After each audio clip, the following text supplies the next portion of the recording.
विपक्ष ने जो संकल्प लिया है उसकी सराहना करता हूं। उनके भाषण के एक एक बात से मेरा और देश का विश्वास पक्का हो गया है कि इन्होंने लंबे अरसे तक वहां रहने का संकल्प ले लिया।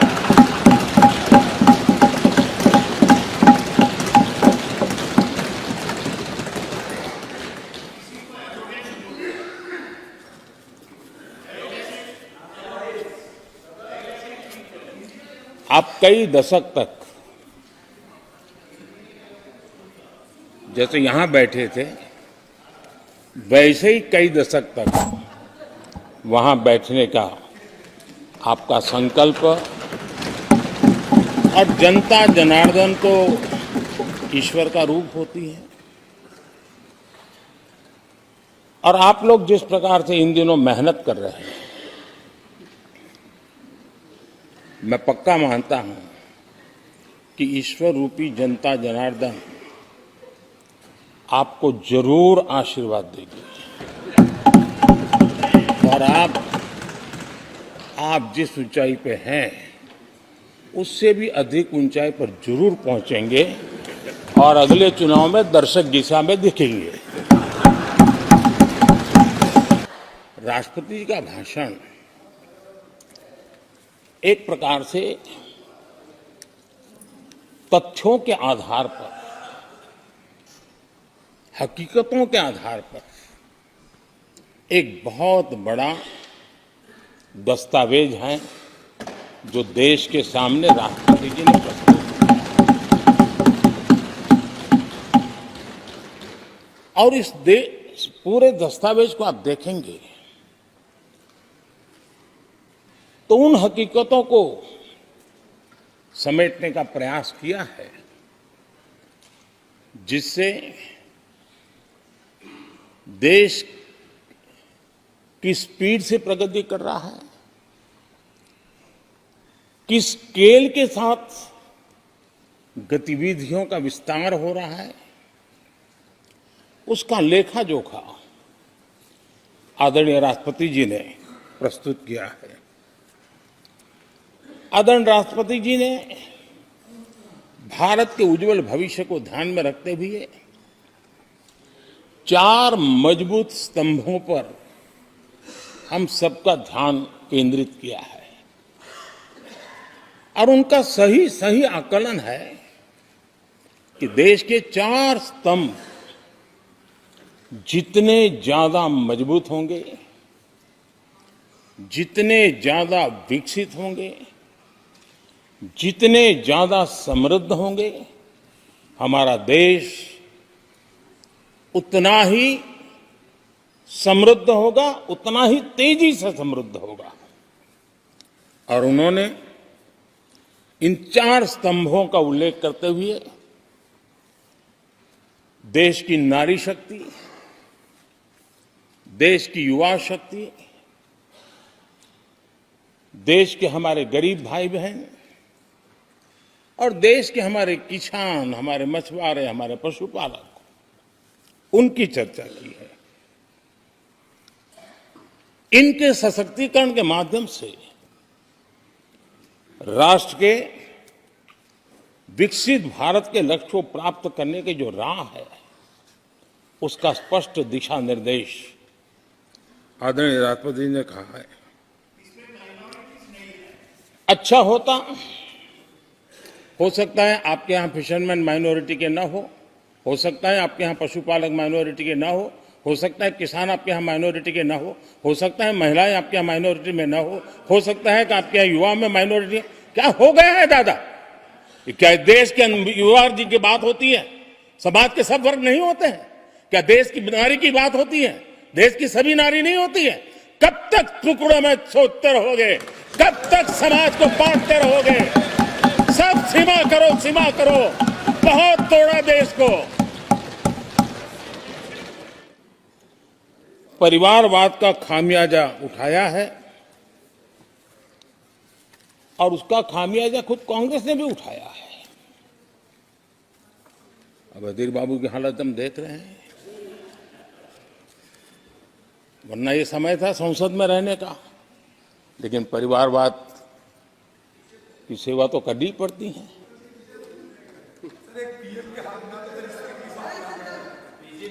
आदरणीय अध्यक्ष जी, अब हालत देखिए, हमारे खरगे जी इस सदन से उस सदन शिफ्ट हो गए और गुलाम नबी जी तो पार्टी से ही शिफ्ट कर गए। ये सब परिवारवाद के भेंट चढ़ गए। एक ही प्रोडक्ट बार बार लॉन्च करने के चक्कर में कांग्रेस की दुकान ताला लगने की नौबत आ गई है। अरे दुकान हम नहीं कह रहे, आप लोग कह रहे हैं। आप लोग कहते हैं दुकान खोली है, सब जगह पे बोलते हैं, दुकान को ताला लगने की बात आई।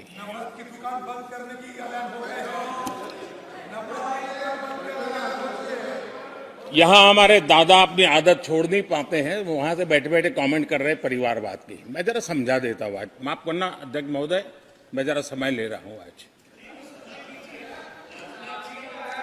हम किस परिवारवाद की चर्चा करते हैं? अगर किसी परिवार में अपने बलबूते पर जन समर्थन से एक से अधिक अनेक लोग अगर राजनीतिक क्षेत्र में भी प्रगति करते हैं, उसको हमने कभी परिवारवाद नहीं कहा है। हम परिवारवाद की चर्चा वो करते हैं जो पार्टी परिवार चलाता है, जो पार्टी परिवार के लोगों को प्राथमिकता देती है, जो पार्टी के सारे निर्णय परिवार के लोग ही करते हैं, वो परिवारवाद है। न राजनाथ जी की कोई पॉलिटिकल पार्टी है, न अमित शाह की कोई पॉलिटिकल पार्टी है। और इसलिए जहां एक परिवार को पार्टियां लिखी जाती हैं, वो लोकतंत्र में उचित नहीं है। लोकतंत्र में पार्टी अनेक, एक परिवार के 10 लोग राजनीति में आए, कुछ बुरा नहीं है। हम तो चाहते हैं नौजवान लोग आए।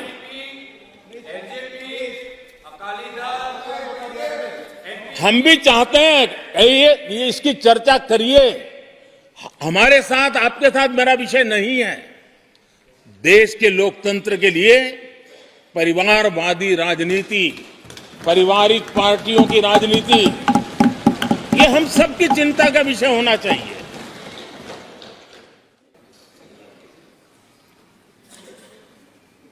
I now wish to look forward and outline a vision for the future. आगे कहते हैं, I wonder how many have noted the fact that India's economy, in terms of the size of its GDP, is the 11th largest in the world. यानी 2014 में 11 number पहुंचने पर क्या गौरवगान होता था। आज 5 पर पहुंच गए और आपको क्या हो गया? क्या हो गया? आदरणीय अध्यक्ष जी, आदरणीय अध्यक्ष जी, आदरणीय अध्यक्ष जी,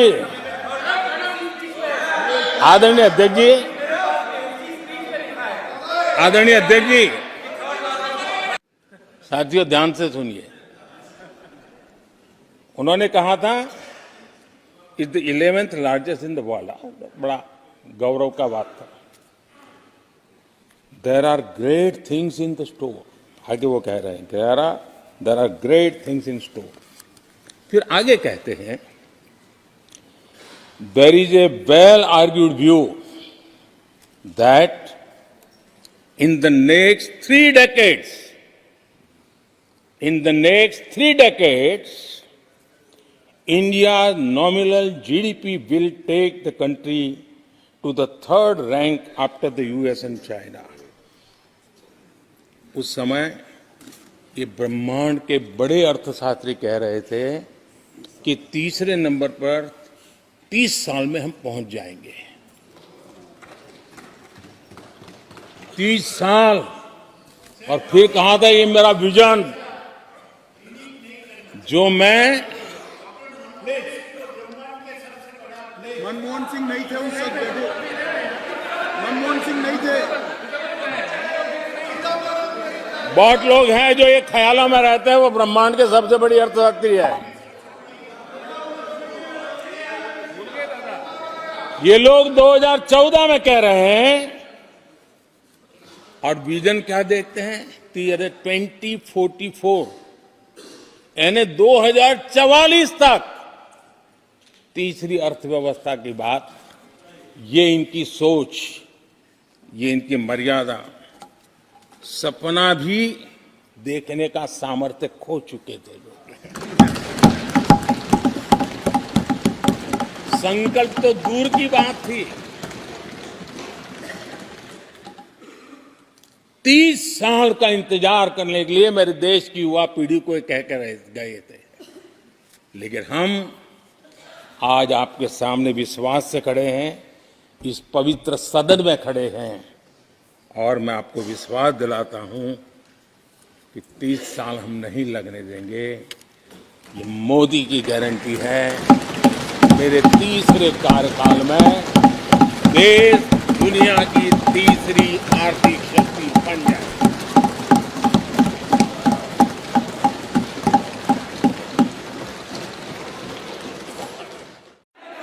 कांग्रेस का विश्वास हमेशा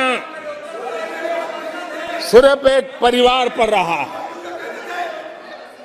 एक परिवार के आगे वो न कुछ सोच सकते हैं, न कुछ देख सकते हैं। कुछ दिन पहले भानुमति का कुनबा जोड़ा,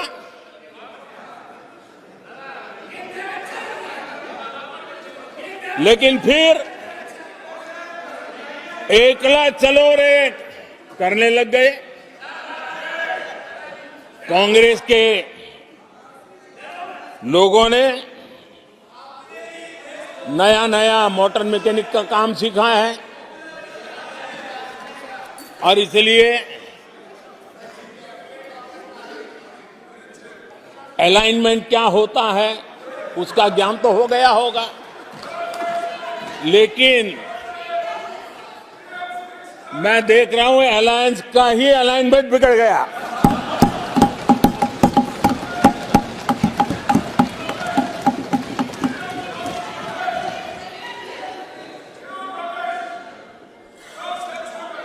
इनको अपने इस कुनबे में अगर एक दूसरे पर विश्वास नहीं है तो ये लोग देश पर विश्वास कैसे करेंगे। ओबीसी समुदाय के साथ भी कोई न्याय नहीं किया, अन्याय किया। इन लोगों ने ओबीसी नेताओं का अपमान करने में कोई कोर कसर नहीं छोड़ी है। कुछ दिन पहले जब कर्पूरी ठाकुर जी को भारत रत्न दिया, हमने वो सम्मान किया। लेकिन याद करिए उस कर्पूरी ठाकुर अति पिछड़े समाज से ओबीसी समाज के उस महापुरुष के साथ क्या व्यवहार हुआ था, किस प्रकार से उनके सब जुल्म के। 1970 में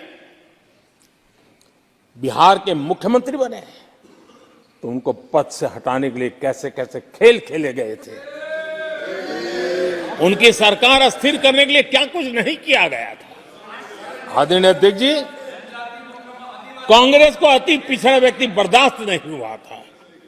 1987 में जब कांग्रेस के पास पूरे देश में उनका झंडा फहरता था, सत्ता ही सत्ता थी, तब उन्होंने कर्पूरी ठाकुर को प्रतिपक्ष के नेता के रूप में स्वीकार करने से मना कर दिया।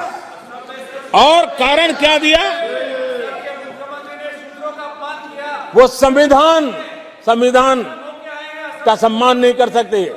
जिस कर्पूरी ठाकुर ने पूरा जीवन लोकतंत्र के सिद्धांतों के लिए, संविधान की मर्यादाओं के लिए खपा दिया, उनका अपमान करने का काम कांग्रेस पार्टी ने किया था। भ्रष्टाचार के आरोप जिन पे सिद्ध हो चुके हैं, जो जेलों में समय निकाल करके पैरोल पर आए, आज वॉशिंग मशीन से भी बड़ा कंधे पे लेकर के महिमा मंडन कर रहे हैं ऐसे चोरों का सार्वजनिक जीवन में।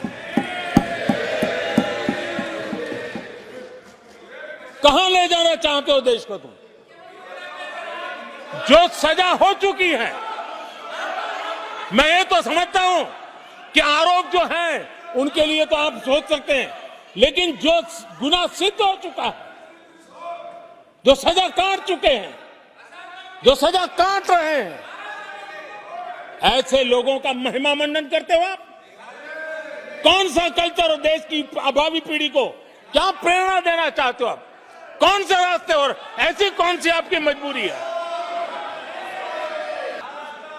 जहां संविधान का राज है, जहां लोकतंत्र है, माननीय अध्यक्ष जी, ऐसी बातें लंबी नहीं चल सकती हैं। ये लोग लिख करके रखे हैं कि ये जो महिमा मंडन का काम चल रहा है उनका, वो अपने ही खात्मे की चिट्ठी पे सिग्नेचर कर रहे हैं लोग।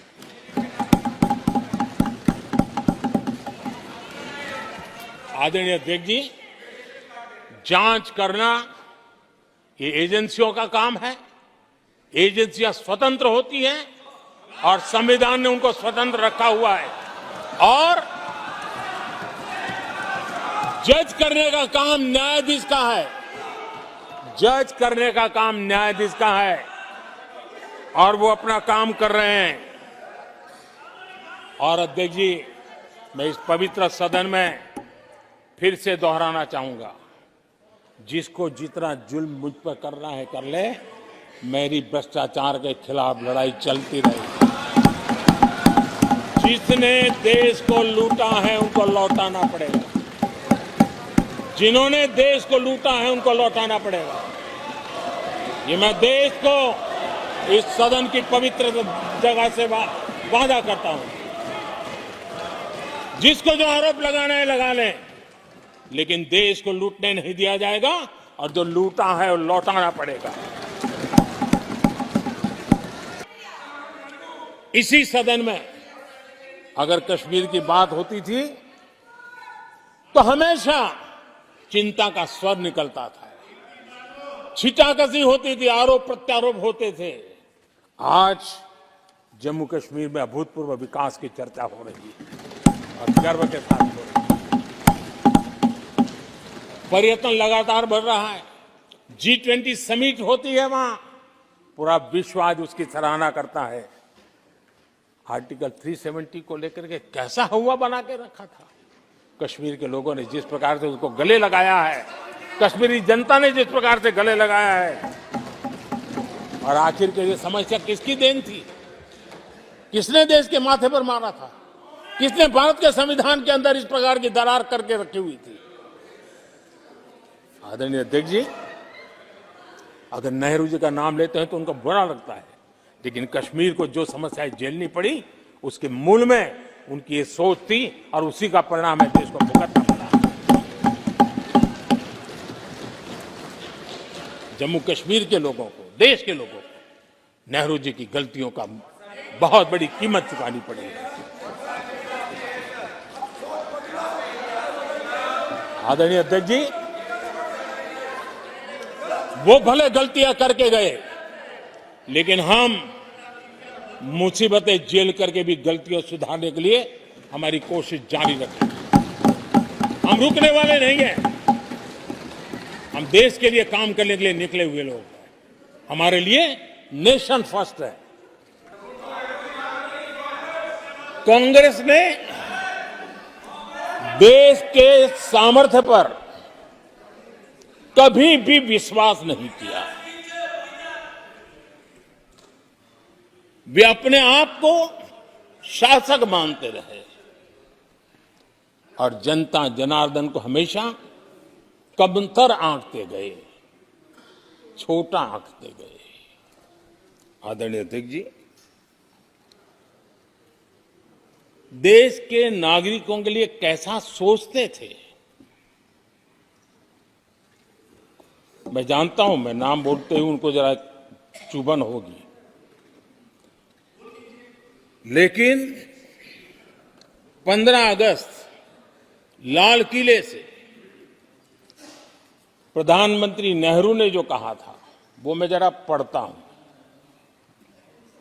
लाल किले से भारत के प्रथम प्रधानमंत्री ने जो कहा था वो पढ़ रहा हूं, नेहरू जी ने।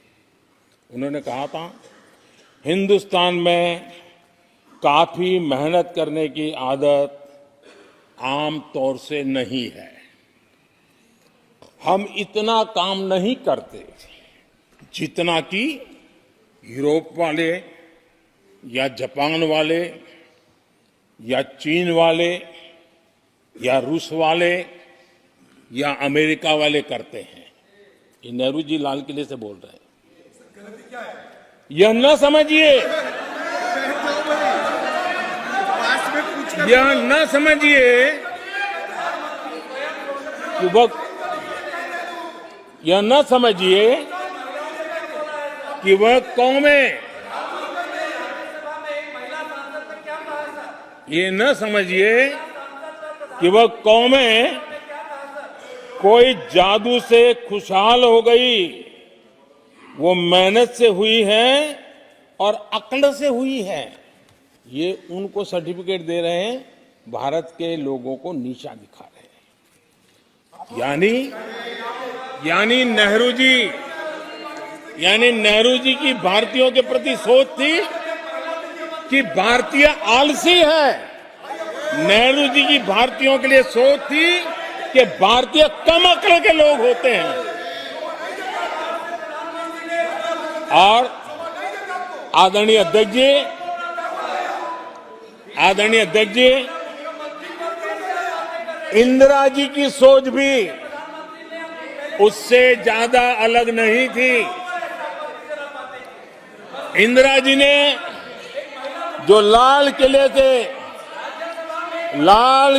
से 15 अगस्त को कहा था, लाल किले से 15 अगस्त को इंदिरा जी ने कहा था, दुर्भाग्यवश हमारी आदत ये है कि जब कोई शुभ काम पूरा होने को होता है तो हम आत्मतुष्टि की भावना से ग्रस्त हो जाते हैं, और जब कोई कठिनाई आ जाती है तो हम ना उम्मीद हो जाते हैं। कभी कभी तो ऐसा लगने लगता है कि पूरे राष्ट्र ने ही पराजय भावना को अपना लिया है। आज कांग्रेस के लोगों को देख करके लगता है कि इंदिरा जी भले देश के लोगों का आकलन सही न कर पाए, लेकिन कांग्रेस का एकदम सटीक आकलन उन्होंने किया।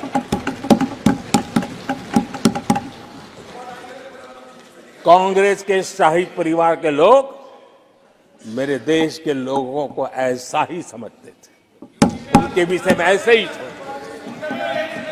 10 साल पहले हमारे सदन में, पार्लियामेंट में क्या चर्चा होती थी?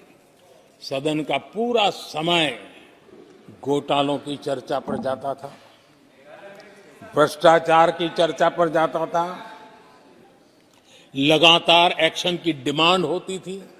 सदन यही मांग करता रहता था, एक्शन लो, एक्शन लो, एक्शन लो।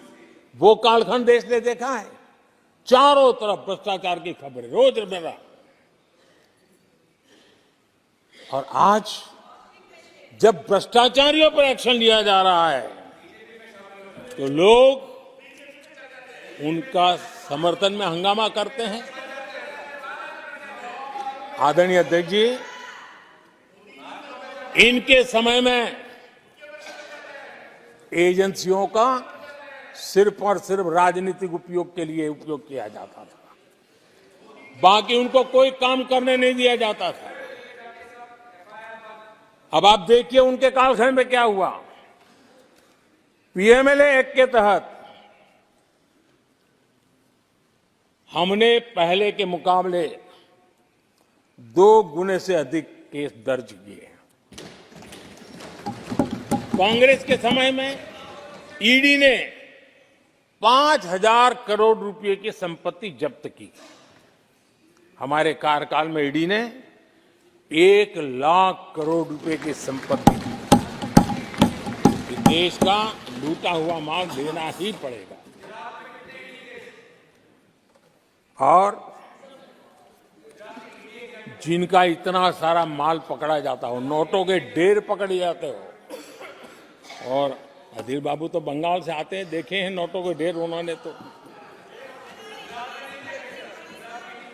किस किस के घर में से पकड़े जाते, किस किस राज्यों में पकड़े जाते थे।